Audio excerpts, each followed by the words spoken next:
Complete circulatory system का लेंगे पूरे 75 क्वेश्चंस का। थोड़ा सा रुक जाओ बस टॉपिक हो जाए, अभी तो टेस्ट दिया ही है तुमने। तो भाई लास्ट क्लास में हम लोग स्ट्रक्चर ऑफ हार्ट पढ़ रहे थे, और स्ट्रक्चर ऑफ हार्ट में हमने बात करी थी कि हार्ट का स्ट्रक्चर जैसा बुक में होता है वैसा बोर्ड के डायग्राम में नहीं दिखता, और बुक वाला थोड़ा समझने में भी तकलीफ होती है हमें। तो क्यों आखिर ऐसा होता है, समझ में क्यों नहीं आता वो स्ट्रक्चर, ये हमने समझा था, राइट। और अब हम external structure of the heart को, अगर हम हार्ट को बाहर से देखें तो आपने देखा होगा, अगर आपने एक्चुअल हार्ट के फोटोग्राफ्स देखे हैं कभी कहीं भी देखे हो, तो आपने देखा होगा हार्ट की सरफेस पे बहुत ही बारीक बारीक ब्लड वेसल्स ऐसे लिपटी हुई होती हैं, जैसे गीले बालों की लट चेहरे पर चिपक जाती है ना, ऐसे वैसे हार्ट की सरफेस पे कुछ बहुत ही बारीक बारीक ब्लड वेसल्स इस तरह से चिपकी हुई होती हैं। देखिए कभी, ठीक है। ये जो ब्लड वेसल्स हार्ट की सरफेस पे है बहुत बारीक बारीक सी, ये कोरोनरी आर्टरीज होती हैं। कई लोग कह रहे हैं नहीं देखी, अरे दिल तो देखो कम से कम, हर वक्त चेहरा मत देखो, चेहरों ने लाखों को लूटा, दिल सच्चा और चेहरा झूठा, एक बहुत पुराना गाना है ना। दिल को देखो, चेहरा, हर वक्त बस चेहरे ही देखते रहते हो। ये भी तो देखो हार्ट की सरफेस पे कितनी सारी बारीक बारीक, है ना। तो चलो पढ़ दो जरा, चेहरा क्या देखते हो, दिल में उतर के देखो। चलो भाई आगे बढ़ते हैं, और हम दिल की सरफेस पे हैं अभी। तो ये जो आपने देखा होगा ऐसे बहुत ही बारीक बारीक सी जो ये ब्लड वेसल्स, ये कोरोनरी आर्टरीज है। इनका क्या फंक्शन है इसके बारे में बात करते हैं, just give me a second.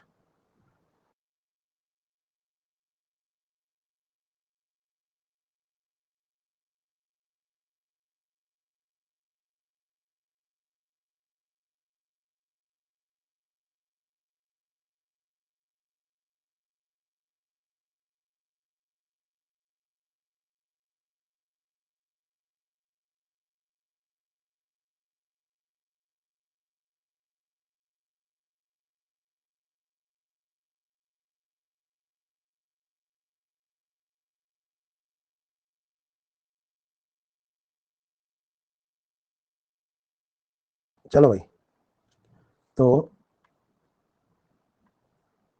जैसे हम बात कर रहे थे हार्ट की सरफेस पे ये कोरोनरी आर्टरीज, इनका क्या फंक्शन है। देखो हार्ट जो होता है वो एक मस्कुलर ऑर्गन है, आपको पता है, और हार्ट की जो वॉल्स हैं वो भी काफ़ी थिक है, ये भी आपको पता है। अब हार्ट की जो मोटी मोटी दीवारें हैं जो कि मसल्स की बनी हुई हैं, ठीक है, हार्ट की जो मोटी मोटी दीवारें हैं जो कि मसल्स की बनी हुई हैं, क्या इनको ऑक्सीजन और न्यूट्रिशन नहीं चाहिए, इनको भी तो ऑक्सीजन और न्यूट्रिशन चाहिए इन दीवारों को, है ना। और ऑक्सीजन और न्यूट्रिशन तो एक ही तरीके से मिलता है, कैसे, ब्लड में घुल के। आप कहेंगे इसमें दिक्कत क्या है, जो ब्लड इन हार्ट की दीवारों, हार्ट के चैम्बरों में भरा हुआ है, यहीं से ले लें ऑक्सीजन इससे। नहीं, ये दीवारें बहुत मोटी हैं और चैम्बर में भरे हुए ब्लड को ये नहीं ले सकती, हमें इन दीवारों के अंदर ब्लड सप्लाई चलानी पड़ेगी यहाँ अंदर, ताकि इनको ब्लड मिल सके। जैसे नहीं पाइप दबे हुए होते हैं, पानी के पाइप दीवारों के अंदर, है ना, ऐसे पूरी पाइपलाइन हमें इन दीवारों में दबानी पड़ेगी। तो जो हार्ट की जो दीवारें हैं इनके अंदर जो पाइपलाइन है, ये पाइपलाइन का फंक्शन क्या होता है, इसका फंक्शन होता है हार्ट को ही ब्लड सप्लाई करना, मतलब हार्ट की दीवारों को ही ब्लड सप्लाई करना, ठीक है। तो ये जो हार्ट की दीवारें हैं इनको ब्लड कैसे सप्लाई होता है, ऑक्सीजन न्यूट्रिशन वाला। तो देखिए लेफ्ट वेंट्रिकल से आउटा निकलती है, आपको पता है ऐसे, ये जो आउटा लेफ्ट वेंट्रिकल से निकल रही है, इसी आउटा से सब ऑर्गन्स के लिए ब्लड जाता है। ये ऐसे हार्ट के पीछे से होती हुई फिर ऐसे नीचे जाती है। तो ये सभी ऑर्गन्स के लिए ब्लड जो है वो आउटा के थ्रू ही जाता है ना। तो इसी आउटा में ये जो ऐसे उठ रही है देखो, और ऐसे उठकर हार्ट के पीछे से ऐसे नीचे जाती है, इसमें असेंडिंग आउटा में यहाँ पे एक छोटा सा खांचा है जिसे कहा जाता है आउटिक साइनस, और इसी आउटिक साइनस से एक जोड़ा कोरोनरी आर्टरीज निकलती हैं, ठीक है। क्या हो गया, ये अलीशा नींद में है क्या, या मैं नींद में हूँ, कौन गलती कर रहा है भैया। वो कल है क्लास एक्सक्रीटरी सिस्टम वाली, आज मंडे वेडनेसडे फ्राइडे है भाई, ट्यूसडे थर्सडे और सैटरडे को होती है वो क्लास। मैं 2 दिन में एक ही क्लास लेता हूँ अल्टरनेट, ज़्यादा बच्चों को बर्डन नहीं करता क्लास के, आप चिंता मत करो, फिर भी आपका कोर्स हो जाएगा। चलो पढ़ते हैं। तो आउटिक साइनस, आउटा में एक जगह होती है आउटिक साइनस, यहाँ से ना एक जोड़ा कोरोनरी आर्टरीज निकलती हैं ऐसे, एक लेफ्ट कोरोनरी आर्टरी और एक राइट कोरोनरी आर्टरी। फिर ये जो कोरोनरी आर्टरीज है ना, ये खूब सारी ब्रांचेस में डिवाइड हो जाती हैं, ठीक है।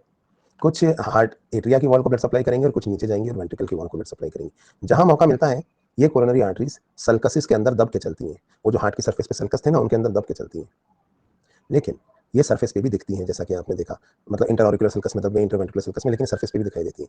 तो एक जोड़ा कोरोनरी आर्टरी निकलती हैं aortic साइनस से लेफ्ट कोरोनरी आर्टरी और राइट कोरोनरी आर्टरी।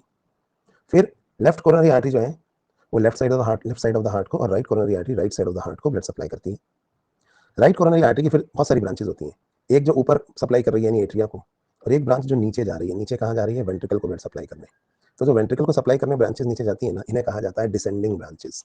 जो एट्रिया को सप्लाई करते हैं उनको हम ऑरिकुलर ब्रांचेस कहते हैं, इतना याद नहीं रखना है, बस सुन लो एक बार। और जो नीचे जा रही हैं वेंट्रिकल को सप्लाई करने, उन्हें हम कहते हैं डिसेंडिंग ब्रांचेस।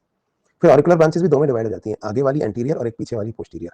देखिए क्या होगा, हार्ट जो है वो कैसे रखा है आपको पता है ना। अब आपको पता है ये वेंट्रल होता है और ये डोर्सल होता है ना, पर हार्ट ऐसे ऐसे नहीं, ऐसे और ऐसे नहीं, ऐसे रखा है। तो दरअसल जो वेंट्रल सरफेस है वो थोड़ा सा एंटीरियर हो गई है, और जो डोर्सल सरफेस थी पीछे वाली, ये थोड़ा सा पोस्टीरियर हो गई है। एंटीरियर तो ये होता है और पोस्टीरियर नीचे होता है, पर क्योंकि हार्ट थोड़ा सा ऐसे रखा हुआ है तो वेंट्रल एंटीरियर कहलाएगी और डोर्सल पोस्टीरियर। ठीक है, चलिए तो एंटीरियर ब्रांचेस अलग हैं और पोस्टीरियर ब्रांचेस अलग हैं। एंटीरियर ब्रांचेस आगे वाले हिस्से को ब्लड सप्लाई करती हैं, पोस्टीरियर ब्रांचेस पीछे वाले हिस्से को ब्लड सप्लाई करती हैं। ठीक है, और आगे वाली दीवारों को तो 4 चैम्बर हैं, 4 चैम्बरों की 8 दीवारें हैं, एंटीरियर वॉल्स और पोस्टीरियर वॉल्स। तो हर दीवार के लिए एक अलग ब्रांच है। तो ये तो आपको पता ही है कि चारों चैम्बरों में से किस चैम्बर की दीवारों को ब्लड सप्लाई करने वाली ब्रांच सबसे मेजर ब्रांच होगी, बताओ। वो जो लेफ्ट वेंट्रिकल की दीवारों को ब्लड सप्लाई करे, क्योंकि ये largest chamber of the heart है। अब लेफ्ट वेंट्रिकल में भी 2 दीवारें हैं, एक तो ये आगे वाली दीवार है और एक है पीछे वाली दीवार। और दोस्तों जो आगे वाली दीवार है ना लेफ्ट वेंट्रिकल की, ये ज़्यादा मोटी और मजबूत होती है और ज़्यादा थिक, और यही सीने के ज़्यादा करीब भी है। तो आगे वाली दीवार को लेफ्ट वेंट्रिकल की जो ब्लड वेसल सप्लाई करती है, कोरोनरी आर्टरी की जो ब्रांच सप्लाई करती है, उसे कहा जाता है left anterior descending branch of coronary artery. तो ये कोरोनरी आर्टरी की LAD left anterior descending branch है।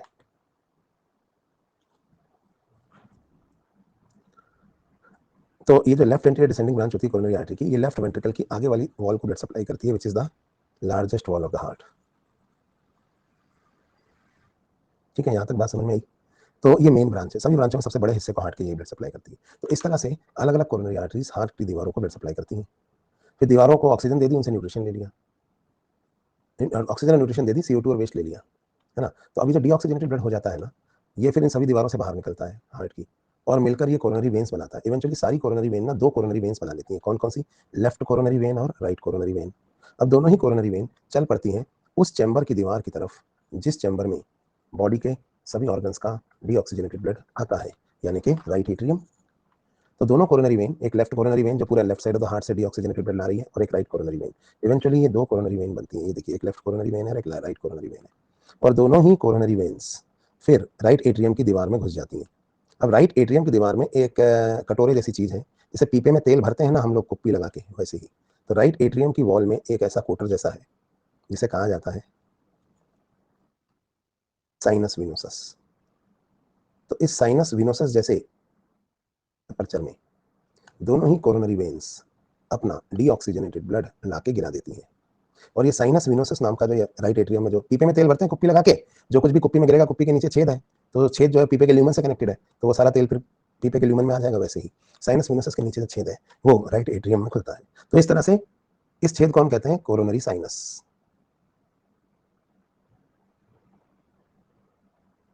बात समझ में आ रही है? तो ये कोरोनरी साइनस नाम का छोटा सा छेद है। तो हम लोग के अंदर ना इसको हम साइनस विनोसस एक्चुअली कहते नहीं है। ये जो दोनों कोरोनरी वेन्स जिसमें आके खुलते हैं, क्योंकि साइनस विनोसस राइट एट्रियम की वॉल का हिस्सा बन जाता है। तो ये फ्रॉग और फिशेस वगैरह में साइनस विनोसस होता है, हमारे अंदर ही राइट एट्रियम की वॉल का हिस्सा बन जाता है। और जो छेद आपको ये नीचे दिख रहा है, इस छेद को कहा जाता है कोरोनरी साइनस। तो इस कोरोनरी साइनस के थ्रू राइट एट्रियम में आके डीऑक्सीजनेटेड ब्लड जो है वो गिर जाता है। ठीक है, तो इसे कहते हैं दोस्तों हम कोरोनरी सर्कुलेशन। तो कोरोनरी सर्कुलेशन मतलब जो हार्ट की दीवारों को ब्लड सप्लाई करने के लिए सर्कुलेशन होता है। तो कोरोनरी सर्कुलेशन में सीक्वेंस ऑफ ब्लड आपको याद रखना है। लेफ्ट वेंट्रिकल से क्या निकलती है बताइए? आवर्टा। आवर्टा से क्या निकलती है? आवर्टा में होता है आवर्टिक साइनस। आवर्टिक साइनस से ब्लड कहाँ गया? कोरोनरी आर्टरीज में। कोरोनरी आर्टरीज ब्लड को कहाँ ले जाती हैं? वॉल्स ऑफ द हार्ट में। वॉल्स ऑफ द हार्ट से ब्लड कहाँ बाहर आता है? कोरोनरी वेन्स के थ्रू।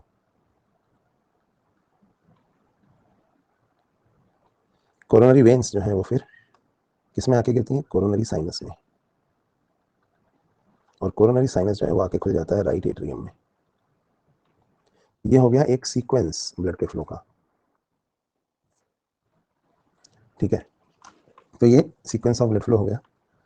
तो कोरोनरी सर्कुलेशन किस लिए होता है? हार्ट की दीवारों को ब्लड सप्लाई करने के लिए। और आपको पता है कार्डियक मसल्स जो होती है ना, they are most richly supplied muscles.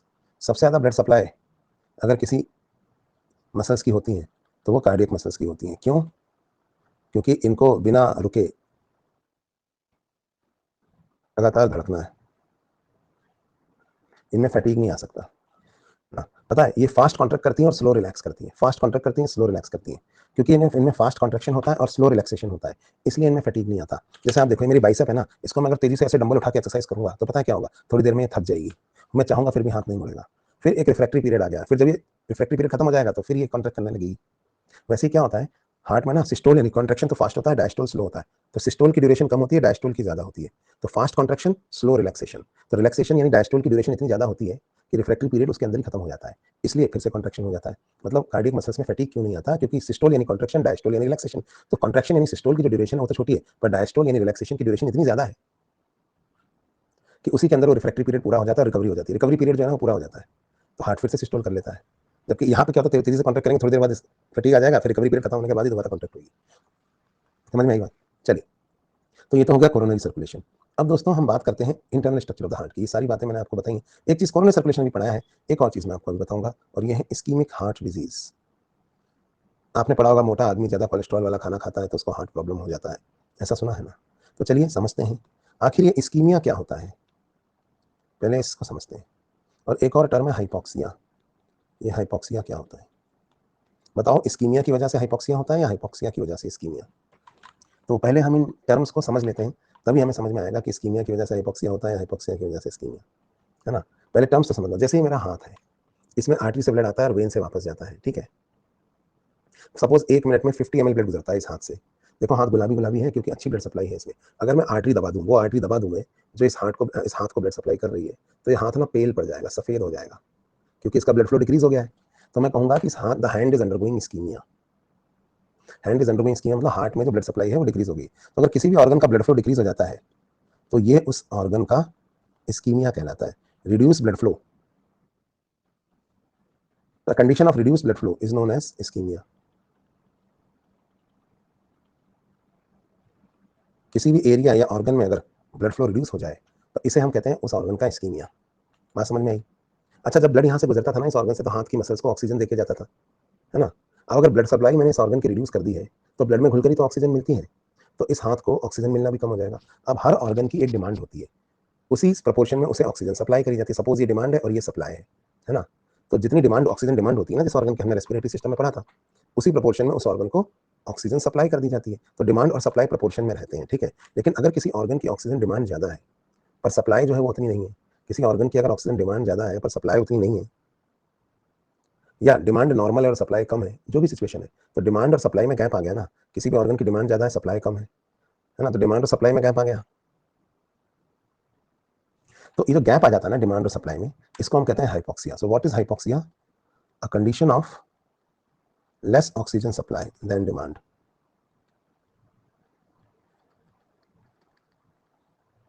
किसी भी ऑर्गन को डिमांड से कम ऑक्सीजन अगर सप्लाई हो रही है तो ये उस ऑर्गन का हाइपोक्सिया कहलाता है। बात समझ में आई?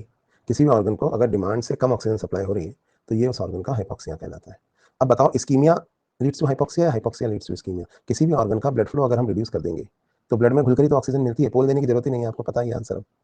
तो ब्लड में घुलकर ही तो ऑक्सीजन मिलती है। तो अगर ऑक्सीजन कम मिलेगी किसी ऑर्गन को, किसी ऑर्गन में ब्लड फ्लो अगर रिड्यूस कर देंगे तो ऑक्सीजन भी उसे कम मिलेगी, है ना? किसी भी ऑर्गन का अगर मैं ब्लड फ्लो रिड्यूस कर दिया तो उस ऑर्गन को मिलने वाली ऑक्सीजन भी कम हो जाएगी। तो it is ischemia that leads to hypoxia. ठीक है, बात समझ में आ रही है? चलिए, तो यहाँ पे हमने ये क्यों पढ़ा? क्योंकि अब हम बात करेंगे यहाँ पे इस्कीमिक हार्ट डिजीज की। अब सपोज जैसे ये हमारा हार्ट है और ये कोरोनरी आर्टरी की कोई ब्रांच है जो हार्ट की दीवारों को ब्लड सप्लाई कर रही है। कोई भी ब्रांच हो सकती है, सपोज ये कोरोनरी आर्टरी की कोई ब्रांच है और ये इसमें ब्लड के डायरेक्शन का, ब्लड के फ्लो का डायरेक्शन है, देखिए।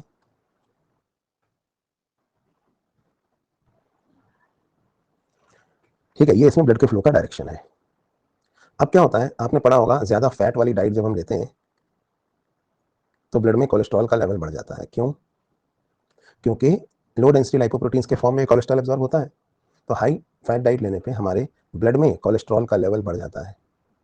और ऐसा भी आपने सुना होगा कि ये जो कोलेस्ट्रॉल होता है ये कोरोनरी आर्टरीज के अंदर यहाँ डिपॉजिट हो जाता है, ऐसे चिपक जाता है। इसके बारे में डिटेल में जब एथेरोस्क्लेरोसिस वगैरह पढ़ाऊंगा ना तब बताऊंगा। तो कोलेस्ट्रॉल जो है वो कोरोनरी आर्टरीज के अंदर ऐसे चिपक जाता है। सो ये जो डिपोजिशन हो रहा है कोलेस्ट्रॉल का, डिपोजिशन ऑफ कोलेस्ट्रॉल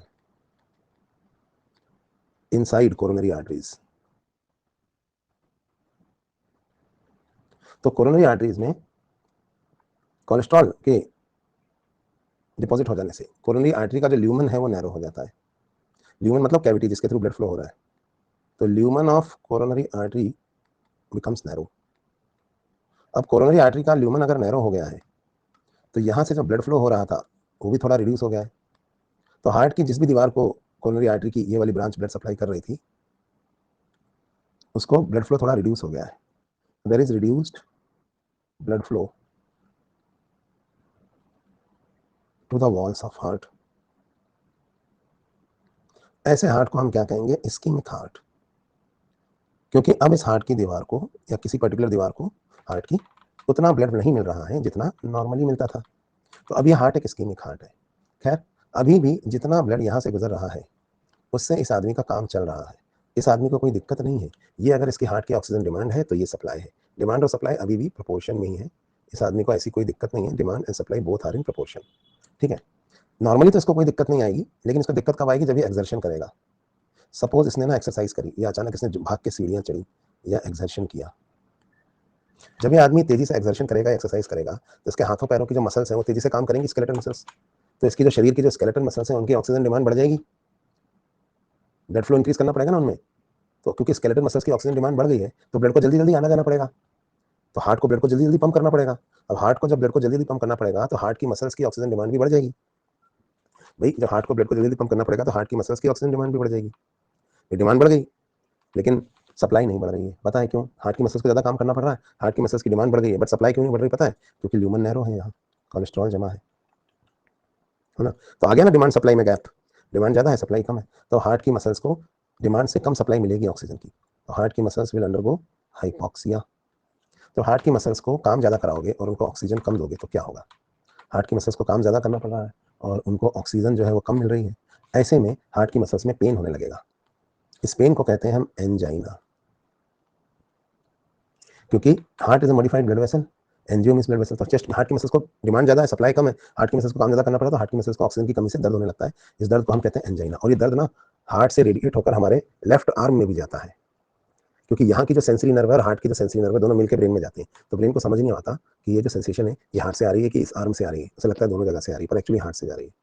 और ये जो आर्म है ना हमारी, ये हमारा शोल्डर है। शोल्डर को क्या बोलते हैं पता है आपको? Pectoral girdle. इसलिए इस पेन को कहा जाता है एंजाइना पेक्टोरिस। तो what is angina pectoris? Chest pain जो हार्ट में हो रहा है। अब हार्ट में जब भी चेस्ट पेन होता है तो आदमी ना घबरा जाता है, सीने में दर्द हुआ इसके, तो ये रेस्ट करता है, और जब ये रेस्ट करेगा तो इसके शरीर की जो ऑक्सीजन डिमांड है वो कम हो जाएगी, ठीक है। क्योंकि इसके शरीर की मसल सब रेस्ट करे तो हार्ट भी बीट करना कम कर देगा। क्यों? अब उतना ब्लड फ्लो नहीं चाहिए तेज, तो हार्ट की मसल्स की जो डिमांड बढ़ गई थी वो भी रिड्यूस होकर सप्लाई के प्रोपोर्शन में आ जाएगी। डिमांड बढ़ गई थी, सप्लाई नहीं बढ़ी थी, अब हार्ट की मसल इतना काम नहीं कर रही तो डिमांड घट के सप्लाई के प्रोपोर्शन में आ गई। तो जैसे डिमांड सप्लाई प्रोपोर्शन में आते हैं पेन स्टॉप हो जाता है। तो एंजाइना एक रिवर्सिबल कंडीशन है, नो डैमेज डन, कोई नुकसान नहीं हुआ। लेकिन ये आदमी डर गया कि ऐसे जो है सीने में दर्द क्यों हुआ मेरे। तो ये डॉक्टर के पास गया कि डॉक्टर साहब आज मैं जब मैं एक्सरसाइज कर रहा था, मैं दौड़ रहा था तो मेरे सीने में दर्द हुआ।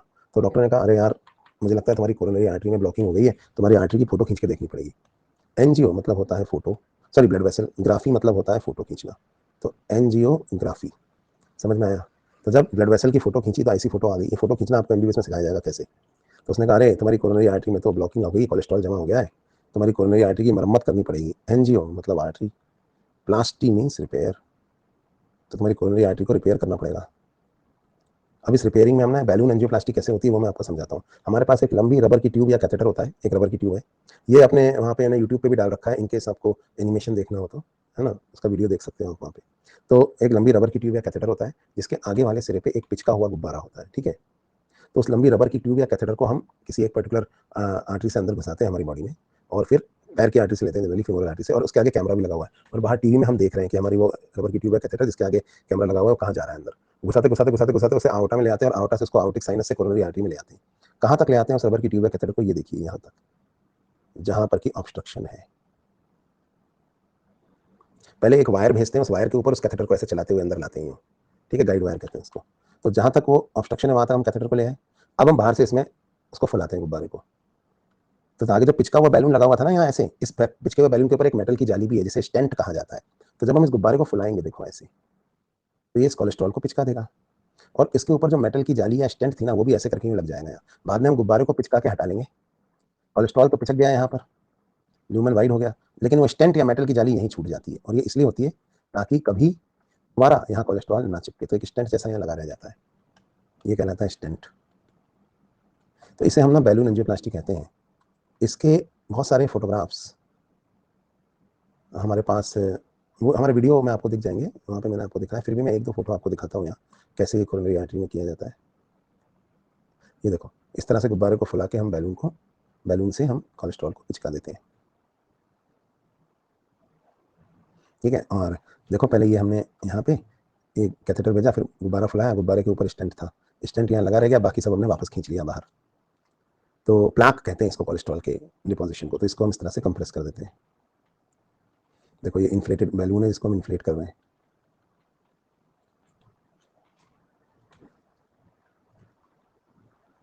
ठीक है भाई। तो ये एंजियोप्लास्टी है, इसके बारे में आप देख सकते हैं, आप एनिमेशन में देख सकते हैं। तो ये कहलाती है बैलून एंजियोप्लास्टी, ठीक है।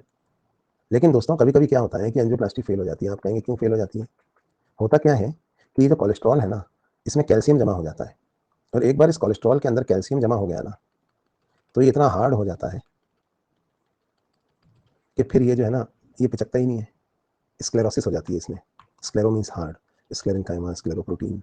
तो ये हार्ड हो जाता है, तो ये पिचकता ही नहीं है। तो अब जब एंजियोप्लास्टी फेल हो गई तो डॉक्टर कहता है सीएबीजी करा लो वरना मर जाओगे किसी दिन। तो ये सीएबीजी क्या होती है? Coronary artery bypass grafting. इसमें हम क्या करते हैं, एक आर्टिफिशियल आर्टरी लेते हैं स्पेशल तरह के पॉलीमर की बनी हुई, या हमारे शरीर में कुछ ब्लड वेसल्स एक्स्ट्रा होती हैं, जैसे यहाँ ब्रेस्ट चेस्ट या ब्रेस्ट एरिया को इंटरनल मेमोरी आर्टरी ब्लड देती है, उसकी बहुत सारी ब्रांचेज एक ही एरिया को ब्लड दे रही होती हैं, एक ब्रांच निकाल लोगे तो कोई फर्क नहीं पड़ेगा। या टांग में एक वेन होती है सेफिनस वेन, वो जिस एरिया से डीऑक्सीजनेटेड ब्लड ला रही है ना, वहाँ से दूसरी वेन्स भी ला रही है, टीबीएल वेन वगैरह, तो उसको भी निकाल लोगे तो कोई फर्क नहीं पड़ेगा। तो या तो हमारे ही शरीर से कोई ब्लड वेसल ले लेते हैं छोटी सी ग्राफ्ट के लिए, या आर्टिफिशियल वेसल्स को लेकर उन्हें वेस्कुलर सर्जन इस तरह से सिल देता है। ये देखिए, तो एक आर्टिफिशियल ब्लड वेसल यहाँ पे लगा के सिल दिया, और इससे क्या हुआ, एक एडिशनल चैनल ओपन हो गया है ब्लड के फ्लो के लिए। इसे कहते हैं coronary artery bypass grafting. Bypass सुना है? Bypass, coronary artery bypass grafting. Highway शहर के बाहर से ही निकल गया, शहर में गया ही नहीं, तो इसे कहते हैं कोरोनरी आर्टरी बाईपास ग्राफ्टिंग। इससे क्या फायदा होगा, अब जब ये आदमी एक्सरसाइज करेगा ना, तो इधर से तो ब्लड आ ही रहा है, लेकिन इधर से भी ब्लड आएगा, तो एक्स्ट्रा अमाउंट ऑफ ब्लड आ रहा है। तो अब जब हार्ट की मसल्स की ऑक्सीजन डिमांड बढ़ेगी तो सप्लाई भी बढ़ जाएगी, और अब चेस्ट में पेन नहीं होगा। तो इसको कहते हैं बाईपास सर्जरी। समझ में आई बात? तो ये हार्ट की बाईपास सर्जरी कहलाती है। तो हार्ट की बाईपास सर्जरी में किसको बाईपास करते हैं? हार्ट को। What is bypassed in the bypass surgery of heart? Heart को थोड़ी बाईपास करते हैं, obstruction is bypassed, the obstruction in coronary artery is bypassed. ये देखो इधर से ब्लड चला जाएगा, तो इधर से तो जा ही रहा है, इधर से भी जाएगा, तो अब ऑक्सीजन की कमी महसूस नहीं होगी। तो कोरोनरी आर्टरी बाईपास ग्राफ्टिंग में ऑब्स्ट्रक्शन को बाईपास कर दिया जाता है, ठीक है। तो ये हो गया भाई यहाँ पे कोरोनरी आर्टरी बाईपास ग्राफ्टिंग के बारे में। चलिए, लेकिन तो काफी महंगी है ये बाईपास सर्जरी, लाखों रुपए लग जाते हैं। अब सपोज किसी आदमी ने बाईपास सर्जरी नहीं करवाई और उसे कभी इमरजेंसी में एक्सर्शन करना पड़ गया, तो क्या हो सकता है? तो एक काम करते हैं, ऐसा एज्यूम कर लेते हैं कि इस आदमी ने बाईपास सर्जरी नहीं करवाई, ठीक है। तो इस आदमी ने बाईपास सर्जरी नहीं करवाई है, इधर भी क्रॉस कर दिया, इधर ये नहीं है यहाँ पे, है ना, और इसके अंदर कोलेस्ट्रॉल भी जमा है। अब इसको कभी इमरजेंसी में एक्सर्शन करना पड़ गया, जंगल में गया था और शेर पीछे पड़ गया, अब तो भागेगा ना? देखो, नहीं भागेगा तो भी मरेगा, और भागेगा तो भी मरेगा। तो भागेगा कि नहीं भागेगा, ये बताओ आप? तो भागेगा ना। तो ये भाग रहा है, भाग रहा है, तो दोस्तों इसके सीने में दर्द हो रहा है, समझ रहे हैं? ये कंटिन्यूअस एक्सर्शन कर रहा है, कंटिन्यूअस एक्सर्शन करने की वजह से इसके सीने में कंटिन्यूअस दर्द हो रहा है ना। लेकिन फिर भी भाग रहा है। क्यों भाग रहा है? क्योंकि नहीं भागेगा तो शेर मार देगा, तो तेजी से भाग रहा है, सीने में दर्द हो रहा है, फिर भी भाग रहा है, पीछे पीछे शेर भाग रहा है। तो इसकी वजह से क्या हो रहा है, हाइपॉक्सिया कंटिन्यू हो रहा है, और कंटिन्यूअस हाइपॉक्सिया जब इसके हार्ट की मसल्स में चलता रहेगा, हार्ट की मसल्स को आप ऑक्सीजन कम दोगे, उनसे काम ज़्यादा कराते रहोगे, वो दर्द कर रही है फिर भी, तो फिर क्या होगा पता है, हार्ट की मसल फिर मरने लगेगी। Death is a process. Heart की मसल्स के जो सेल्स हैं उनमें सेल ऑर्गेनली रिजनरेट होने लगेंगे, इसी को बोलते हैं सेलुलर डेथ होना। तो हार्ट की मसल्स के जो सेल्स हैं वो मरने लगेंगे, उनके सेल ऑर्गेनली डिजनरेट होने लगेंगे, इसे हम कहते हैं नेक्रोसिस। तो नेक्रोसिस वो पॉइंट है जब डेथ की प्रोसेस स्टार्ट हो जाती है, क्योंकि हाइपॉक्सिया अब एनॉक्सिया में बदल रहा है दोस्तों। कंटिन्यूस हाइपॉक्सिया जो होता है वो एनॉक्सिया में बदल रहा है। आप कहेंगे एनॉक्सिया क्या होता है? हाइपॉक्सिया मतलब होता है ऑक्सीजन की सप्लाई कम हुई, एनॉक्सिया मतलब होता है इतनी कम हो गई कि ना के बराबर है। तो अब सेल्स मरने लगेंगे। सेल्स जब मरने लगते हैं तो इस प्रोसेस को हम कहते हैं नेक्रोसिस। तो देखिए डेथ की प्रोसेस स्टार्ट हो गई है, अभी भी अगर इसको ऑक्सीजन दे दी जाए तो शायद ये बच सकता है, लेकिन अगर अभी भी ये दौड़ता रहा, यानी एनॉक्सिया चलता रहा, कंटिन्यूअस एनॉक्सिया, तो कभी ना कभी जो डेथ की प्रोसेस स्टार्ट हुई थी सेल्स की, वो कंप्लीट भी तो हो जाएगी, और अब ये इरिवर्सिबल चेंज हो गया है ना। तो जब किसी भी टिश्यू की ऑक्सीजन से डेथ हो जाती है दोस्तों, तो इसे कहा जाता है इन्फार्क्शन। इन्फेक्शन नहीं, इन्फार्क्शन। What is infarction? किसी भी टिश्यू की ऑक्सीजन ना मिल पाने के कारण डेथ हो जाना, उस टिश्यू का इन्फार्क्शन कहलाता है। और यहाँ पे हम किसकी बात कर रहे हैं? यहाँ हम बात कर रहे हैं कार्डियक मसल्स की, है ना। मायो यानी मसल, कार्डियल मतलब हार्ट की। तो हार्ट की मसल्स का इन्फार्क्शन हो गया है ना, इसलिए इसे कहा जाता है मायोकार्डियल इन्फार्क्शन। इसमें हार्ट की मसल मर जाती है। अच्छा, मरी हुई मसल अब सिस्टोल डायस्टोल नहीं करेगी, है ना। तो हार्ट की मसल का इन्फार्क्शन मायोकार्डियल इन्फार्क्शन कहलाएगा। इसी को लेमन टर्मिनोलॉजी में हम दिल का दौरा पड़ना या हार्ट अटैक कहते हैं।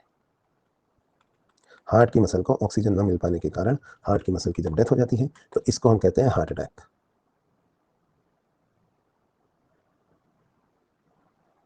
बात समझ में आई? तो हार्ट की मसल मर गई। आपने सुना होगा कभी कभी हार्ट अटैक में आदमी मर जाता है, हमेशा नहीं, पर जब हार्ट अटैक बड़े एरिया में होता है तो हार्ट के तो आदमी मर जाता है। तो हार्ट अटैक में हार्ट की मसल मर गई तो आदमी क्यों मर गया भाइयों? क्योंकि मरी हुई मसल सिस्टोल डायस्टोल नहीं करेगी, तो आपको पता ही है ना। और जब वो सिस्टोल डायस्टोल नहीं करेगी तो ऑर्गन्स के लिए ब्लड पंप नहीं करेगी, तो ब्रेन को भी ब्लड नहीं मिलेगा ना। अच्छा, जब ऑर्गन्स को ब्लड नहीं मिलेगा तो क्या होगा बताओ? ऑर्गन्स में इन्फार्क्शन होना शुरू हो जाएगा। स्किन को अगर 48 आवर्स ब्लड नहीं मिले तो स्किन में इन्फार्क्शन हो जाता है 2 दिन में। लिवर किडनी में 6-8 घंटों में हो जाता है। लेकिन एक ऑर्गन ऐसा है जिसको अगर 30 सेकंड ब्लड नहीं मिले तो आदमी बेहोश हो जाएगा, और 30 मिनट्स तक अगर उसको ऑक्सीजन नहीं मिली ना तो उसमें इन्फार्क्शन की प्रोसेस कंप्लीट हो जाएगी। फास्टेस्ट इन्फार्क्शन ब्रेन में होता है। ब्रेन के सेल्स में सबसे पहले इन्फार्क्शन होता है 30 मिनट के अंदर। आधा घंटा अगर ब्रेन को ब्लड नहीं मिला तो ब्रेन मर जाएगा। तो हार्ट अटैक में हार्ट की मसल बीट नहीं करेगी, हार्ट की मसल बीट नहीं करेगी तो ब्रेन को भी ब्लड नहीं पंप होगा, तो पहले आदमी बेहोश होगा, और 30 मिनट तक अगर ब्लड नहीं मिला तो ब्रेन में इन्फार्क्शन डेवलप हो जाएगा, तो सेरिब्रल इन्फार्क्शन हो जाएगा। तो basically cerebral infarction is the cause of death in myocardial infarction. क्या आपको ये बात समझ में आई? मायोकार्डियल इन्फार्क्शन में डेथ क्यों होती है? सेरिब्रल इन्फार्क्शन की वजह से। सेरिब्रल इन्फार्क्शन मतलब ब्रेन डेड हो गया ये आदमी। और जब कोई ब्रेन डेड हो जाता है ना, तो ये दोस्तों उसकी क्लिनिकल डेथ कहलाती है, कि अब ये आदमी दोबारा जिंदा नहीं हो सकता। हाउएवर अभी इसकी किडनी और लिवर 4-6 घंटे में मरेंगे, नाखून और बाल तो इसके 2 दिन तक उगते रहेंगे, क्योंकि स्किन 48 आवर्स के बाद मरती है ब्रेन क्लिनिकल डेथ की। तो सेलुलर डेथ इसकी अभी चलती रहेगी। 48 घंटे बाद एक एक करके सब ऑर्गन मरेंगे, लास्ट ऑर्गन कौन सा मरेगा इसका? स्किन। तो क्लिनिकल डेथ के कितने घंटे बाद सेलुलर डेथ कंप्लीट होती है बताइए? 48 घंटे बाद। क्लिनिकल डेथ पहले ब्रेन मर गया और उसके बाद 48 घंटे ऑर्गन मरते रहे, लास्ट ऑर्गन स्किन मरी है 2 दिन बाद, तो 48 आवर्स में सेलुलर डेथ कंप्लीट होती है। That is why cadaveric transplantations are possible. Cadaver समझते हैं ना, dead body. Cadaveric transplantations are possible because कहते हैं ना, अभी अभी मरा है, ताजा ताजा मुर्दा है, इसकी किडनी निकाल लो दूसरे के लगा देंगे, इसके लिवर निकाल लो दूसरे के लगा देंगे। क्यों? क्योंकि मुर्दे से भी ट्रांसप्लांटेशन हो सकते हैं, because there is a window of 48 hours between clinical death and cellular death. Clinical death और सेलुलर डेथ के बीच में 48 घंटे की विंडो होती है। इसमें आप उन ऑर्गन्स को निकाल सकते हैं जिनको आपको ट्रांसप्लांट करना है। ठीक है, तो यहाँ पे ये क्लिनिकल डेथ और सेलुलर डेथ के बीच का विंडो में कैडावरिक ट्रांसप्लांटेशन होते हैं। चलिए, तो ये तो हमने देखा कि ट्रांसप्लांटेशन डेथ से भी क्यों हो सकते हैं। तो हार्ट अटैक समझ में आया आपको? अब आपको एक बात बताता हूँ, इसको हम कहते हैं सीपीआर। सीपीआर का फुल फॉर्म होता है cardio pulmonary resuscitation. Just a second.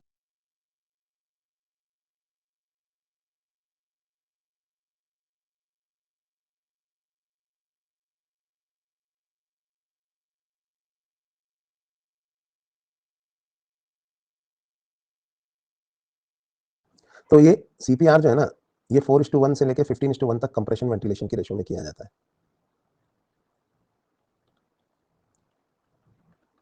आप कहेंगे इसका मतलब क्या है? समझाता हूँ। देखो, अगर हार्ट बीट नहीं कर रहा है, मान लीजिए इन्फार्क्शन की वजह से, तो हार्ट की मसल मर गई तो बीट नहीं कर रहा है। आधे घंटे ब्रेन को ब्लड नहीं मिलेगा दोस्तों, तो ब्रेन भी मर जाएगा। अरे मर जाएगा कि नहीं मर जाएगा?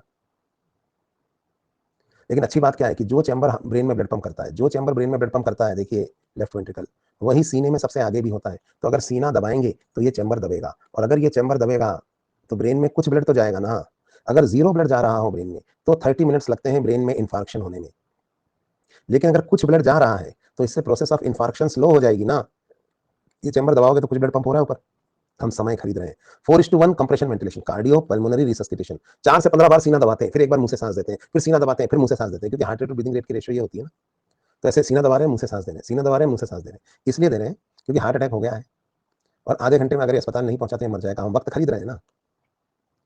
अब समझ लो कि ना हार्ट अटैक हो गया घर में, है ना, और हॉस्पिटल जो है वो 45 मिनट्स की दूरी पर है, पर आधे घंटे में तो ब्रेन ही मर जाएगा।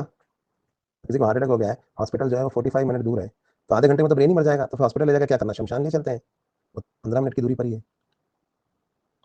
ऐसा थोड़ी है, हॉस्पिटल ले जाएंगे ना उसको। तो क्या करेंगे, उसको सीपीआर देंगे, 4 बार सीना दबाएंगे, फिर मुंह से सांस देंगे, फिर सीना दबाएंगे। मतलब यहाँ भी पेट्रोल बचा लो तुम, जैसे एनसीईआरटी इंक बचाती रहती है वैसे, है ना। तो इससे क्या होगा कि उसमें जो इन्फार्क्शन की प्रोसेस है ना वो थोड़ी डिले हो जाएगी। ब्रेन में जो सेरिब्रल इन्फार्क्शन की प्रोसेस है वो थोड़ी डिले हो जाएगी। तो हम उसे हॉस्पिटल पहुंचा देंगे जब तक वो जिंदा होगा, जिंदा हालत में। बात समझ में आई नहीं आई? तो यहाँ पे इसलिए ये जानलेवा होता है। This is a life saving manoeuvre, cardio pulmonary resuscitation या सीपीआर। इससे हम किसी की भी जान भी बचा सकते हैं। तो ये तो था सीपीआर के बारे में, ठीक है। नाउ ये तो मैंने आपको हार्ट अटैक के बारे में बताया। फिर आप कहेंगे सर जी आपने कहा कि जंगल में गया था, शेर पीछे पड़ गया तो हार्ट अटैक हो गया। पर सर हमेशा ऐसा थोड़ी होता है कि जंगल में जाए, शेर पीछे पड़ जाए, हार्ट अटैक हो जाए। कभी कभी तो सोते सोते भी हार्ट अटैक हो जाता है, बैठे बैठे ही हार्ट अटैक हो जाता है। ये जरूरी नहीं कि हम एक्सर्शन करें तो ही हार्ट अटैक हो। सोते सोते या बैठे बैठे भी तो हार्ट अटैक हो जाता है। ये क्यों हो जाता है, इसका क्या रीजन है? ठीक है, तो इसका रीजन भी देख लेते हैं। इसका रीजन होता है कोरोनरी थ्रोम्बोसिस। एक्चुअली क्या होता है, जैसे हमारी ब्लड वेसल है, ठीक है, इसमें पहले से ही कोलेस्ट्रॉल जमा था। कोलेस्ट्रॉल जमा होने की वजह से यहाँ पर ये ल्यूमन जो था वो नैरो था, देखिए,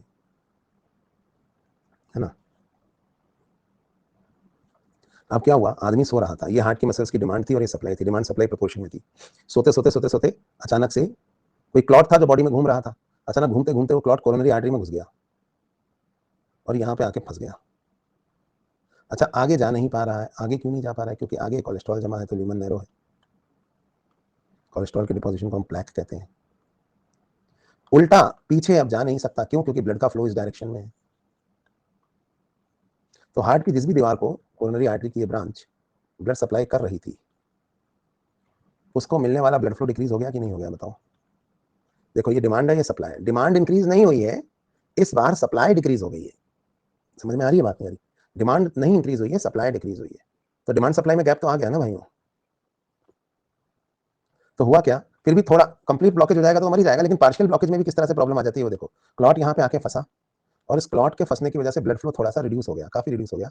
फिर भी थोड़ा ब्लड इधर से जा पा रहा है, देखिए थोड़ा ब्लड जा रहा है इधर से, पर पहले से कम ब्लड जा रहा है ना।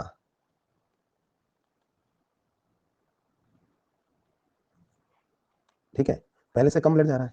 तो डिमांड इंक्रीज नहीं हुई है, सप्लाई डिक्रीज हो गई। तो डिमांड सप्लाई में गैप आ गया ना। अब हार्ट के अंदर कम ब्लड जा रहा है, तो हार्ट सोचता है मेरे अंदर ब्लड कम क्यों आ रहा है, लगता है मैं ही तो सब ऑर्गनों को ब्लड पंप करता हूँ, मैं ही तो खुद को ब्लड पंप करता हूँ, मेरे अंदर ब्लड कम क्यों आ रहा है, लगता है मैं ढंग से मेहनत नहीं कर रहा, मैं और जोर जोर से काम करूंगा ताकि मेरे अंदर भी ब्लड ज्यादा आए। तो हार्ट और जोर जोर से धड़कने लगता है। देखो, पहले डिमांड सप्लाई, सप्लाई कम हुई थी, अब हार्ट जब और जोर जोर से धड़केगा तो वो अपनी डिमांड को और बढ़ा लेगा। पर जब वो जोर जोर से धड़केगा तो क्लॉट अंदर धक्का, ये धक्का है वो अंदर धंसता ही चला जाएगा, ये और अंदर पुश होगा। जब ये क्लॉट और अंदर पुश होगा तो सप्लाई और कम हो जाएगी, सप्लाई और कम हो जाएगी, सप्लाई और कम हो जाएगी, तो हार्ट और जोर जोर से धड़केगा कि मेरे अंदर लगता है और मेहनत करनी है, तो और डिमांड अपनी बढ़ा लेगा। लेकिन थक्का अंदर धंसता ही चला जाएगा, तो सप्लाई और कम होती चली जाएगी, डिमांड और सप्लाई में गैप बढ़ता चला जाएगा। मृत तृष्णा में फंस गया है हृदय, मिरेज होती है ना, जैसे क्या होता है, हिरन रेगिस्तान में पानी की तलाश में इधर उधर भागा, पानी नहीं मिला तो घबरा के इधर उधर भागा, इधर उधर भागा तो और प्यास लगी, और प्यास लगी तो घबरा के और भागा, और भागा तो और प्यास लगी, और प्यास लगी तो और भागा। चुपचाप एक जगह बैठा रहता, 4 दिन बाद मरता, अभी 4 घंटे में मर जाएगा।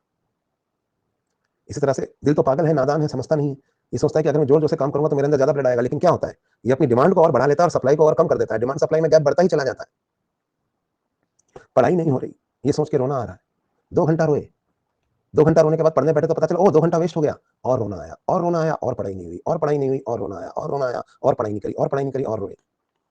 विशियस साइकिल, है ना? तो ये दिल पागल है ना, इसे दिल की नहीं सुननी चाहिए, दिमाग की सुननी चाहिए।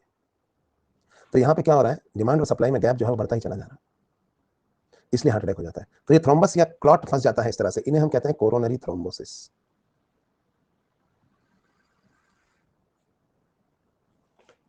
ठीक है, अभी जो क्लॉट फंस गया है इसको हटाएं कैसे? तो अगर इस तरह का कोई क्लॉट फंस जाता है तो इसको गलाने के लिए हम एक इंजेक्शन देते हैं, स्ट्रेप्टोकाइनेज।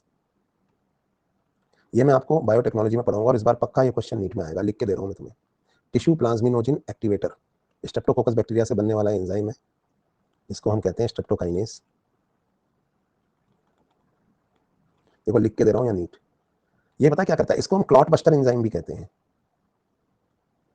जैसे अपनी नाली चौक हो जाती तो पाउडर आता है ना, ड्रेनेक्स जैसा कोई पाउडर, इसको नाली में डाल दो तो ऐड आता है, कचरा घुले नाली खुले, वो कचरे को एसिड गला देता है उस पाउडर का।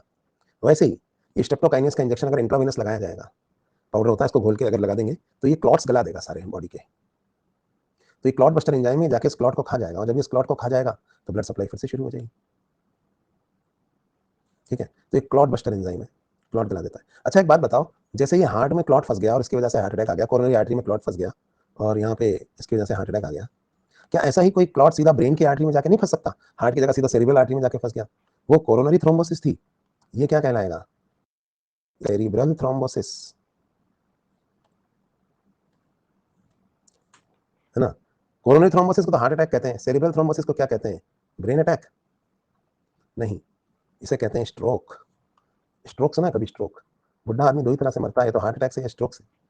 लकवा मार गया, क्या होता है, मान लीजिए क्लॉट घूमते घूमते घूमते घूमते किसी मेन ब्रांच में फंस गया ब्रेन की, तो क्या होगा, आदमी सो रहा था, क्लॉट ब्रेन की मेन ब्रांच में जाके फंस गया और सोता हुआ आदमी 30 सेकंड में बेहोश हो गया क्योंकि ब्रेन को ब्लड मिलना बंद हो गया।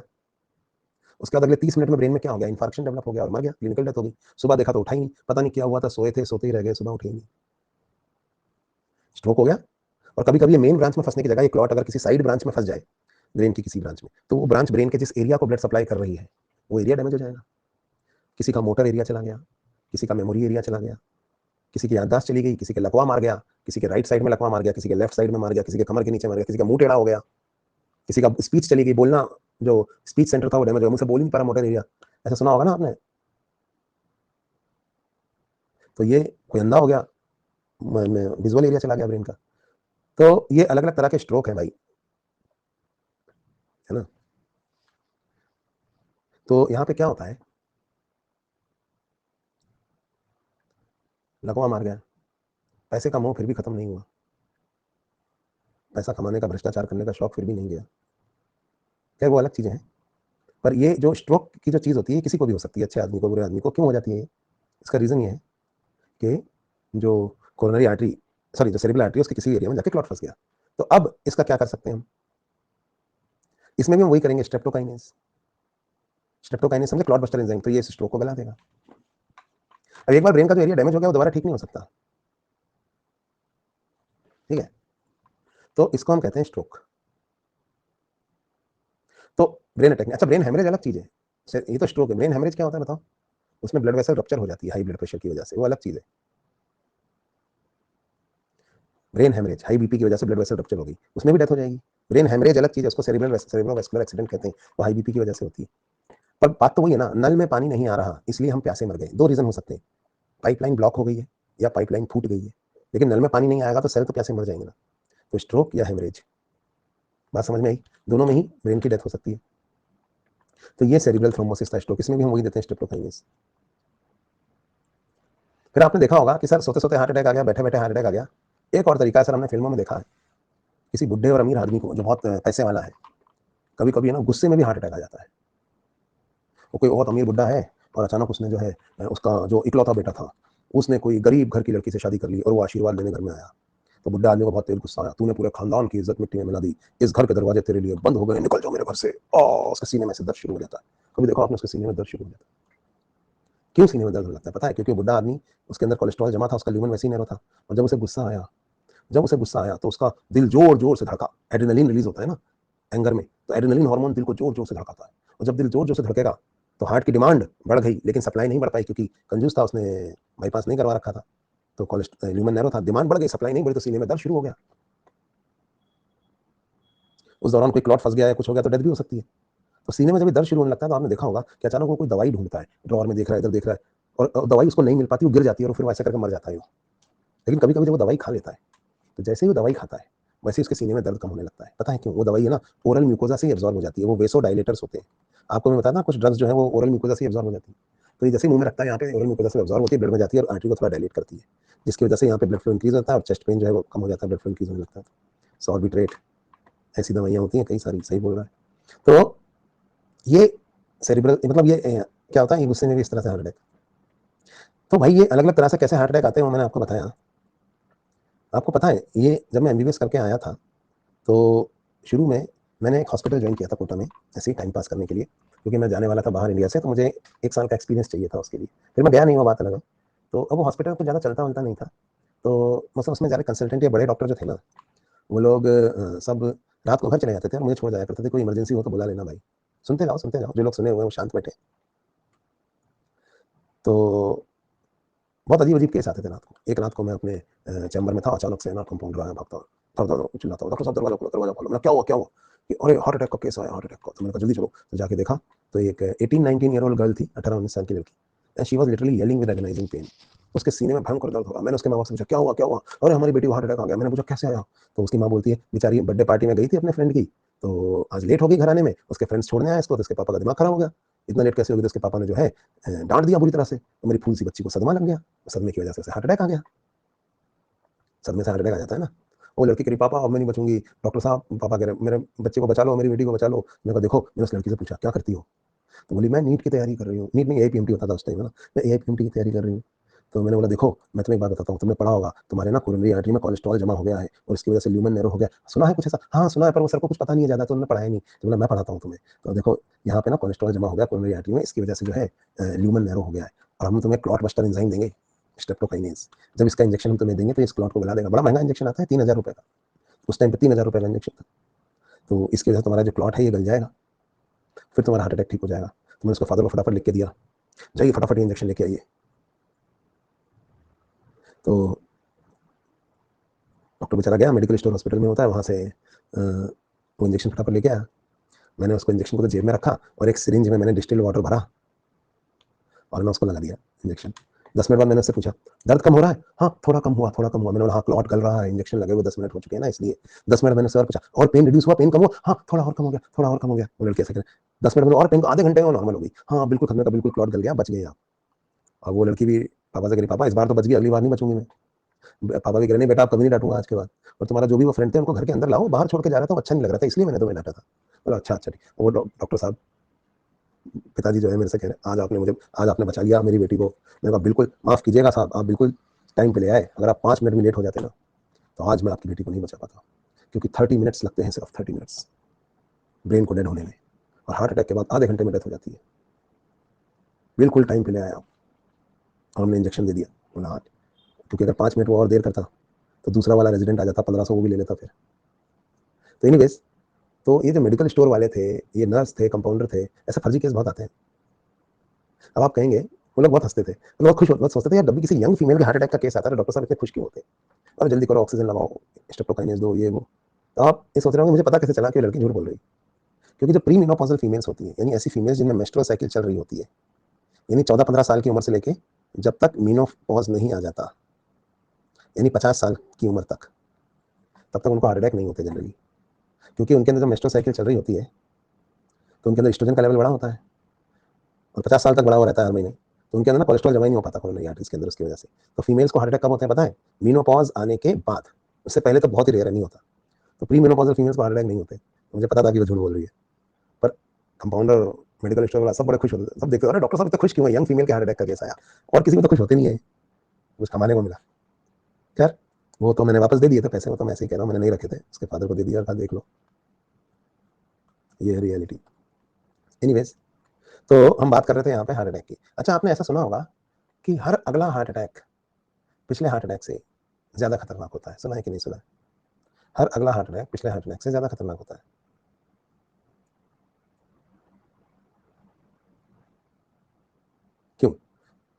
पहले में बच गया तो दूसरे में मर जाएगा, दूसरा झेल गया तो तीसरे में नहीं बचेगा।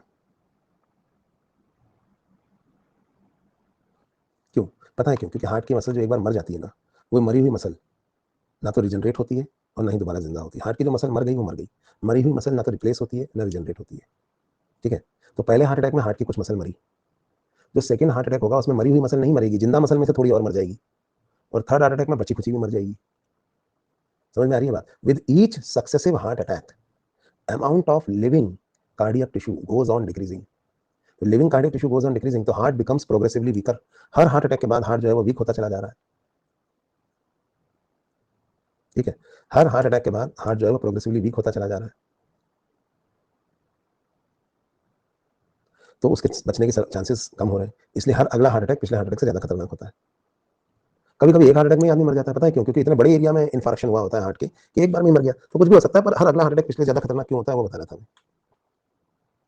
ठीक है, तो ये तो हार्ट अटैक के बारे में बात हुई। हार्ट ट्रांसप्लांट क्यों नहीं हो सकता Lalit? First heart transplant world में किसने किया था आप जानते हैं? First heart transplant in the world किसने किया था?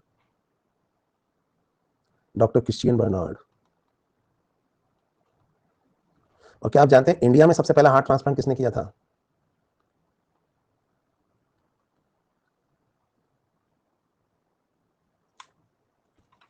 डॉक्टर पी वेणुगोपाल ने। ये आप याद रखना। आप में से भी कई लोग हार्ट ट्रांसप्लांटेशन करना चाहते होंगे बड़े डॉक्टर बन के।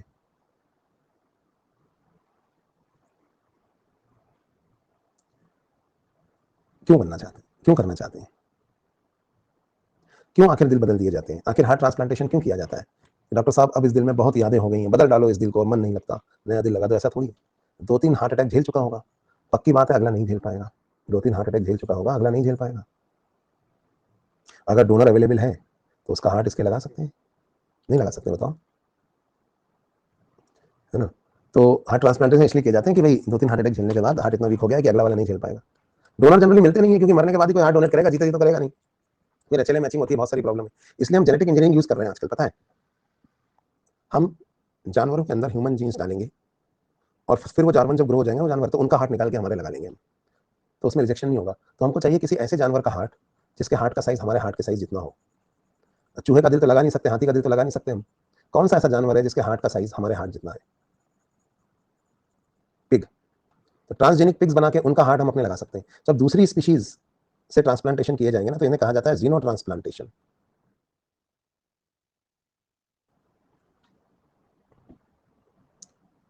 है ना? तो पिग का हार्ट जो है ह्यूमन में लग सकता है। चलिए, तो ये तो जीनो ट्रांसप्लांटेशन के बारे में। हर अगला हार्ट अटैक पिछले हार्ट अटैक से क्यों ज्यादा खतरनाक होता है आप समझे। और हार्ट ट्रांसप्लांटेशन क्या होता है? थोड़ी देर पहले कोई कमेंट कर रहा था कि सर वो जो स्टेप्टोकाइन, वो जो लड़की एक्टिंग कर रही थी, वो दीदी, उनका सिलेक्शन हुआ कि नहीं हुआ, उसका क्या हुआ, जिसको जो हार्ट अटैक का पेशेंट, मुझे उसका तो पता नहीं, देखो हुआ कि नहीं हुआ, वो एक्टर बन गई। लेकिन और कई लड़कियों को, एक लड़की को मैं और जानता हूँ, 2015 में, शायद आप लोग नहीं जानते होंगे, 2015 में एआईपीएमटी का पेपर लीक हुआ था। तब मैंने बहुत आंदोलन आंदोलन किया था, और उसके बाद वो पेपर हमने एआईपीएमटी का दोबारा करवाया, कोर्ट में केस करके, कोर्ट में केस किया और जीता सुप्रीम कोर्ट में, और एआईपीएमटी दोबारा हुआ 2015 में। शायद आपको नहीं पता होगा, मैं आप सब मुझे एज ए टीचर जानते हो, जब मैं कोचिंग में पढ़ाता हूँ, मैं काफ़ी काम नीट और एआईपीएमटी के लिए भी करता हूँ। तो जब वो पेपर दोबारा हुआ एआईपीएमटी का, क्योंकि पिछली बार लीक हो गया था, गवर्नमेंट मान नहीं रही थी, तो उसकी वजह से चीटर्स बाहर निकले और फिर से जेन्युइन बच्चे सेलेक्ट हुए। तो उन्हीं में एक लड़की और थी जो प्री मेडिकल की तैयारी कर रही थी, वो सेलेक्ट हो गई। उसने भी उसका बेनिफिट उठाया, री एआईपीएमटी जो मैंने कराया उसने उसका फायदा उठाया, और उसने अपने मार्क्स इंक्रीज करे, और उसका सिलेक्शन भी हुआ गवर्नमेंट मेडिकल कॉलेज में, और उसने फर्स्ट ईयर एमबीबीएस भी किया। उसके बाद उसने पढ़ाई छोड़ दी।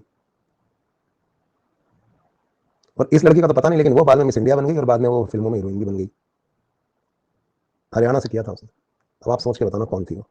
मेरी स्टूडेंट नहीं थी, पर हाँ उसी बैच की थी जिस बैच का मैंने एग्जाम दोबारा कराया। उसके बैचमेट्स मेरी स्टूडेंट्स थी, उन्होंने मुझे ये बताया। चलो, आप तो नाम भी जान गए। इस कॉलेज में मेरे बहुत स्टूडेंट थे, बोला सर ये देखो पढ़ाई भी छोड़ दी। एनीवेज, हाँ सही जवाब। चलो आगे बढ़ते हैं, ये बात मैंने किसी को बताई नहीं आज तक, आज बता रहा हूँ। चलो भाई आगे बढ़ते हैं। यहाँ क्या है, यहाँ तो सब वही, सब एक जैसे ही लगते हैं टीचर बनने के बाद। तो ये सब एक्स्ट्रा चीज़ें हैं जो मैं अपार्ट फ्रॉम एजुकेशन करने लगता हूँ, पर ये नीट में नहीं आएगा, इसलिए हम उसको छोड़ देते हैं। तो वो लड़की की बात चली ना कि वो एक्टर बन गई होगी, तो मैंने कहा वो तो नहीं बनी, कोई और बनी। चलो वापस आते हैं, और 2015 बैच से ही थे ना। तो अब हम वापस से जो पढ़ रहे थे उस पर आते हैं। जीनो ट्रांसप्लांटेशन बताया मैंने आपको क्या होता है। अब एक और चीज़, हर अगला हार्ट अटैक पिछले हार्ट अटैक से ज़्यादा खतरनाक होता है, ये बात आपको पता है, ये मैंने बता दी। अब ये कोरोनरी थ्रोम्बोसिस और ये सारी बातें बता दी। अब एक बात बताओ कि अगर कोरोनरी थ्रोम्बोसिस हो रहा है, हस्बैंड की किस मतलब a blockage in which branch of coronary artery is most fatal? अगर कोरोनरी आर्टरी में ब्लॉकेज ही आना है तो कौन सी ब्रांच में ब्लॉकेज आना सबसे ज़्यादा फेटल होगा, बताओ।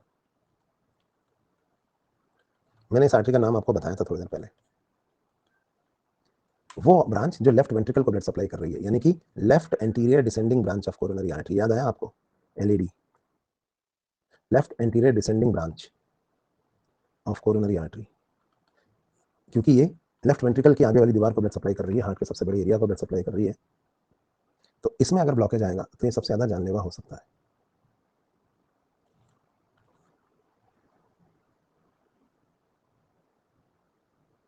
ठीक है, LAD branch of coronary artery, इसमें ब्लॉकेज जो है इट इज मोस्ट फेटल। इसलिए दोस्तों इसको विडोज आर्टरी भी कहते हैं। विडो मतलब समझते हो ना आप? विधवा या जिसके हस्बैंड की डेथ हो गई होती है, तो इसको विडोज आर्टरी क्यों कहते हैं? क्योंकि अगर हस्बैंड के एलएडी में ब्लॉकेज आया है तो वाइफ के विडो होने की प्रोबेबिलिटी सबसे ज़्यादा होती है, क्योंकि मोस्ट फेटल है इसमें ब्लॉकेज, है ना। चलिए, तो इसलिए इसको हम विडोज आर्टरी भी कहते हैं। तो ये तो दोस्तों हमने यहाँ पे हार्ट अटैक और हार्ट अटैक से रिलेटेड कई बातें करी। कभी आपने ऐसा सोचा है कि ये जो कोलेस्ट्रॉल है ये कोरोनरी आर्टरी में ही क्यों जमा होता है? ये तो कहीं भी जमा हो सकता है। आपने जब एलिमेंट्री कैनाल से खाना खाया और कोलेस्ट्रॉल एब्जॉर्ब हुआ, तो कोलेस्ट्रॉल का दिमाग थोड़ी है कि वो घूमता फिरता कोरोनरी आर्टरी में, देखिए चलो कोरोनरी आर्टरी में चल के चिपकते हैं फिर मजा आएगा इस आदमी को, ऐसा थोड़ी है। उसको दिमाग थोड़ी है, वो तो हर जगह जाके चिपकेगा। तो फिर हार्ट अटैक क्यों होता है? कभी लैग अटैक क्यों नहीं होता? कभी हैंड अटैक क्यों नहीं होता? कभी सुना है मेरे को हैंड अटैक आ गया, मेरे को लैग अटैक आ गया? ऐसा कभी नहीं होता, क्योंकि भाई जो हाथ पैरों की या दूसरी आर्टरीज हैं वो काफ़ी चौड़ी होती हैं, उनका डायमीटर इतना होता है जैसे इस पेन का डायमीटर इतना। और जो कोरोनरी आर्टरी है ना वो बॉल पेन की रिफिल की तरह होती है, एकदम बारीक। अब जैसे वैसे ही जैसे सब्जी वाले अगर सड़क के किनारे ठेला लगाने तो जाम हो जाता है ना, ट्रैफिक जाम। तो सड़क कहाँ पे ठेला लगाया जाएगा किनारे सड़क के कि ट्रैफिक जाम पहले होगा, हाईवे पर या पतली गली में? पतली गली में जाम पहले लगेगा ना। तो कोलेस्ट्रॉल तो सब जगह बराबर जमा होता है भाई, लेकिन कोरोनरी आर्टरीज क्योंकि बहुत नैरो है तो यहाँ पर ल्यूमन बहुत जल्दी नैरो हो जाता है, तो इसकी वजह से प्रॉब्लम आ जाती है और हार्ट अटैक होता है। कोलेस्ट्रॉल तो हर जगह पैर में भी उतना ही जमा हो रहा है जितना हार्ट में, समझे? तो ये तो बात हुई यहाँ पे हार्ट अटैक की। अब बात करते हैं, एक और टर्म होता है हार्ट फेल हो गया। कभी सुना आपने हार्ट फेलियर? हार्ट फेलियर एक अलग टर्म है, उसका हार्ट अटैक से कोई डायरेक्ट लेना देना नहीं है। तो आखिर हार्ट अटैक तो ये होता है मायोकार्डियल इंफार्क्शन, जो हम इतनी देर से पढ़ रहे थे, ये तो हार्ट अटैक है। तो फिर हार्ट फेलियर क्या है? चलो अब हम जानते हैं, जानने की कोशिश करते हैं what is heart failure. Heart attack मतलब मायोकार्डियल इंफार्क्शन जिसमें हार्ट की मसल मर गई।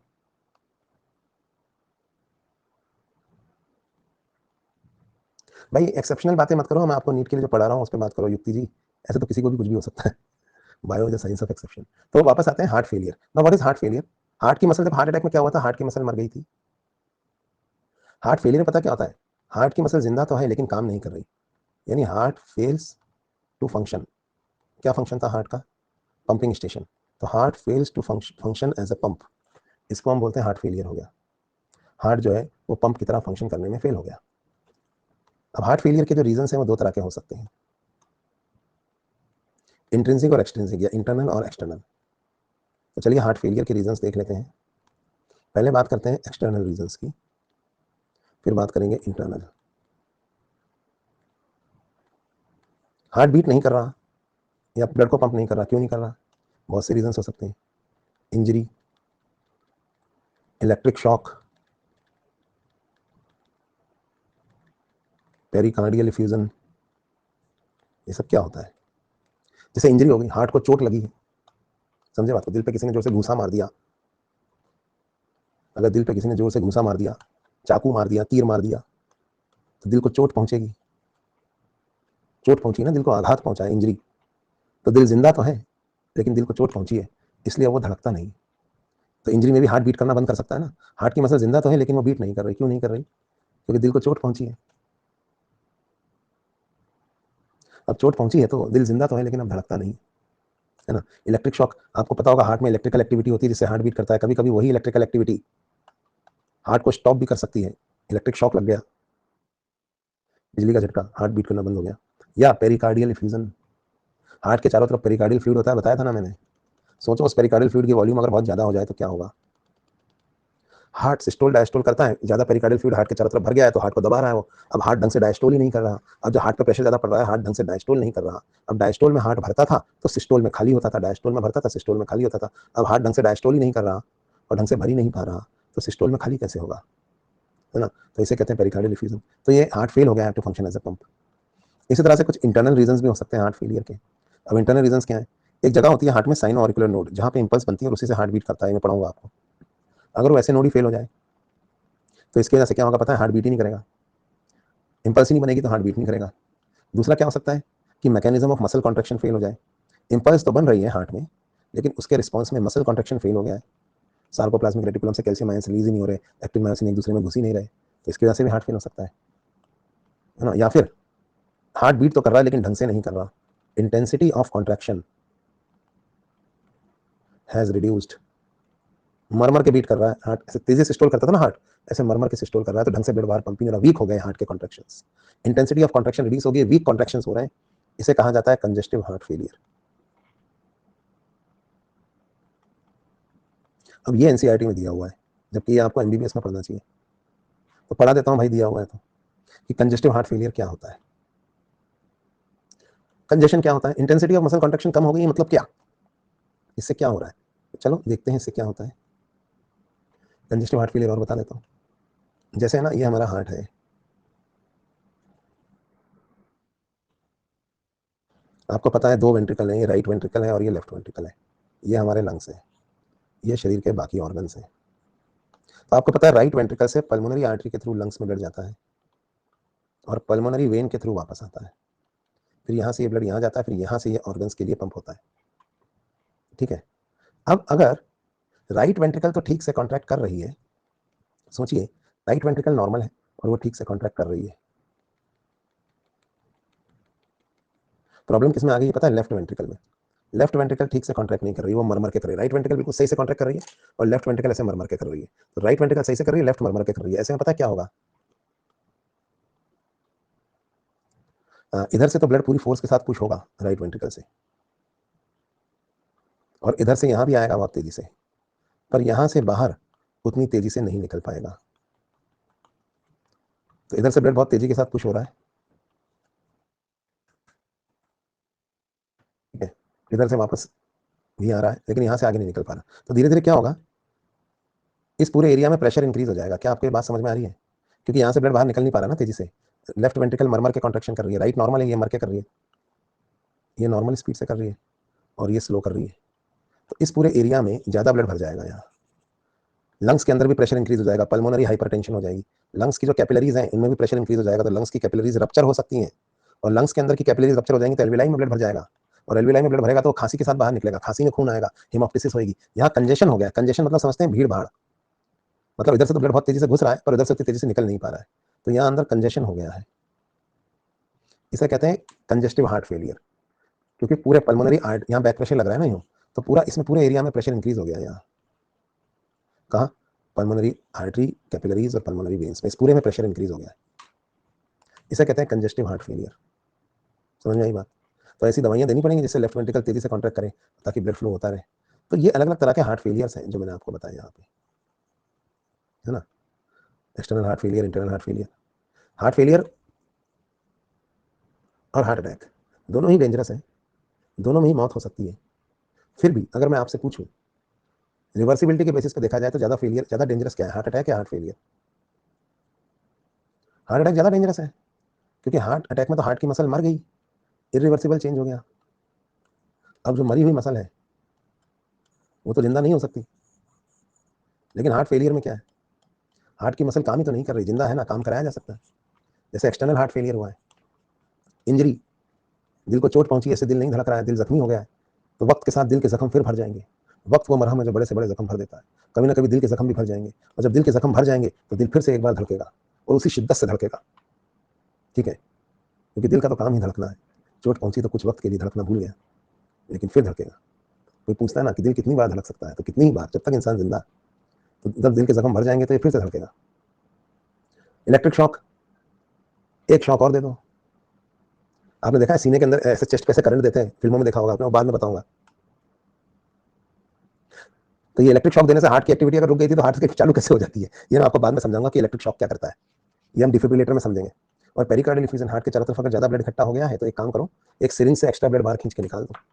जब एक्स्ट्रा ब्लड बाहर खींच के निकाल दोगे तो प्रेशर डिक्रीज हो जाएगा हार्ट पे लगने वाला, अगर हार्ट पे लगने वाला प्रेशर जो है वो डिक्रीज हो जाएगा तो हार्ट फिर से डायस्टोल में अच्छे से भरेगा। इंटरनल हार्ट फेलियर, ऐसे नोड फेल हो गया है, ये पढ़ेंगे आगे, तो आर्टिफिशियल पेसमेकर लगा दो। मसल कॉन्ट्रैक्शन फेल हो गया है तो ऐसी दवाइयां दो जिससे मसल कॉन्ट्रैक्शन हो सके, है ना। इंटेंसिटी गिर गई है कॉन्ट्रैक्शन की तो ऐसी दवाइयां दो जिससे इंटेंसिटी बढ़ जाए,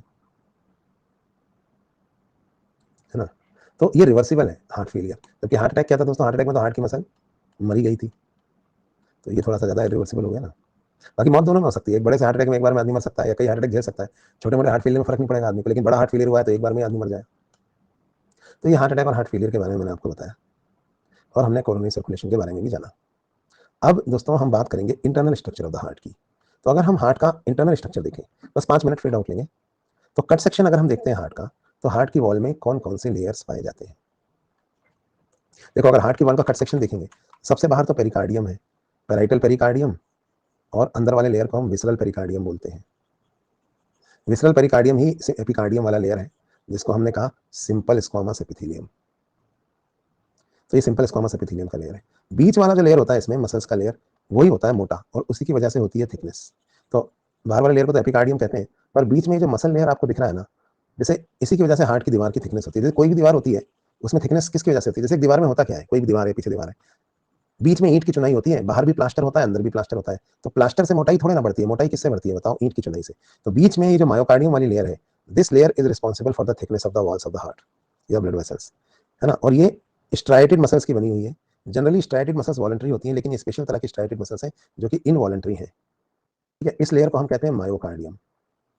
तो इनवॉलंटरी मसल्स का बना हुआ लेयर है। तो बाहर वाला लेयर का नाम था एपिकार्डियम, बीच वाले लेयर का नाम है मायोकार्डियम, और अंदर वाला जो लेयर होता है जो फिर एक बार सिंपल स्क्वामस एपिथेलियम का ही बना हुआ है, इसे कहा जाता है एंडोकार्डियम।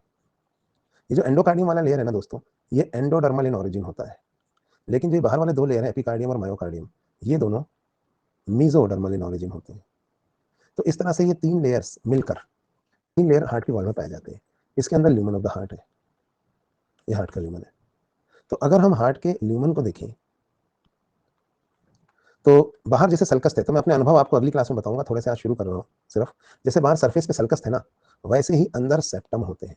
सल्कस सरफेस पे थे, सेप्टम अंदर होते हैं, और सेप्टम में पार्टीशन होते हैं, मस्कुलर पार्टीशन, और कुछ मस्कुलर पार्टीशन थे जो हार्ट के इनर कैविटी को 4 अनइक्वल साइज चैम्बर्स में डिवाइड कर रहे थे, 4 अनइक्वल साइज चैम्बर्स में हार्ट के अंदर की कैविटी को। तो मैं छोटा सा हो गया और हार्ट के अंदर घुसा, तो जब मैं हार्ट के अंदर घुसा छोटा सा होकर, तो मैंने अंदर क्या देखा, देखिए मैंने देखा कि अंदर कुछ पार्टीशंस थे जो हार्ट को अनइक्वल साइज चैम्बर्स में डिवाइड कर रहे थे। तो मैं यहाँ खड़ा हो गया आके राइट एट्रियम में, तो मैंने देखा कि दो मोटे मोटे पाइप और एक छोटा pipe deoxygenated blood right atrium में गिरा रहे हैं। हार्ट के लेवल के ऊपर के जितने भी ऑर्गन्स होते हैं वो अपना डीऑक्सीजनेटेड ब्लड अपनी अपनी वेन से बाहर निकालते हैं, और वो सारी वेन मिलकर एक सुपीरियर वीना कावा बनाती हैं, जिसको हम एंटीरियर वीना कावा भी कहते हैं, क्योंकि सुपीरियर वाली ही एंटीरियर कहलाई, या प्री केवल भी कहते हैं, क्योंकि आदमी तो सीधा खड़ा है, बाकी जानवर ऐसे हैं हॉरिजॉन्टल।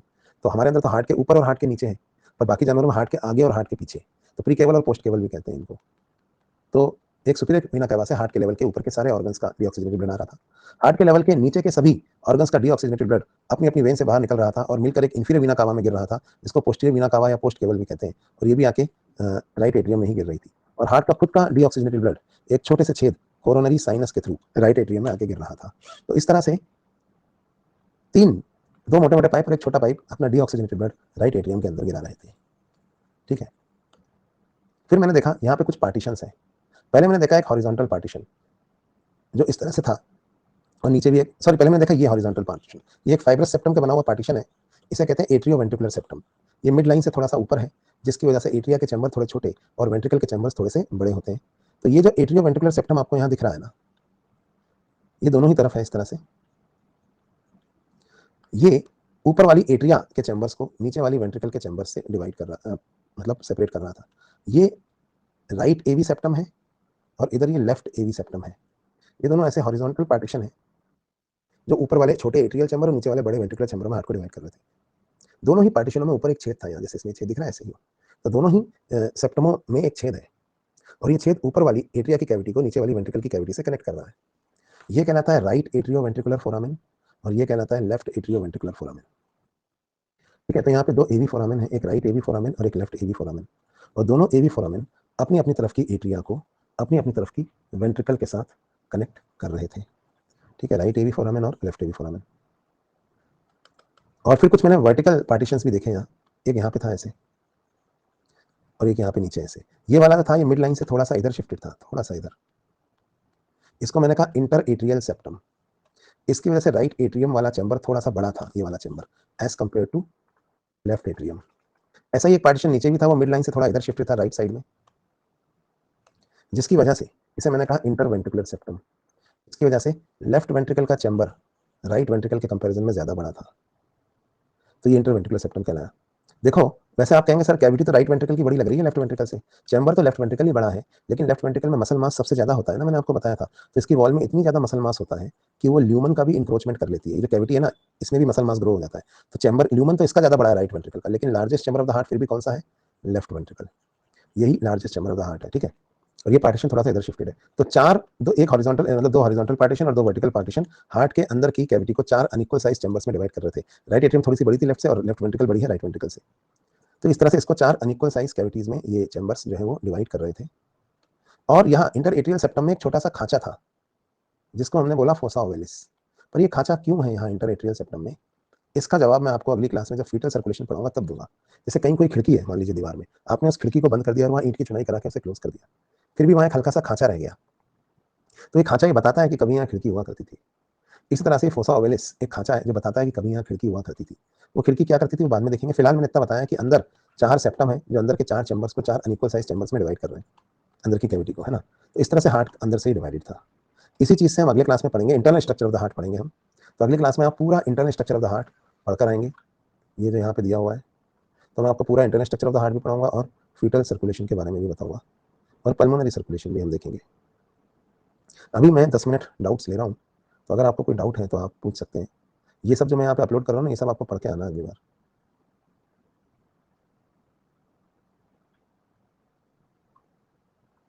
ठीक है, तो अभी हम थोड़े से डाउट्स ले लेते हैं।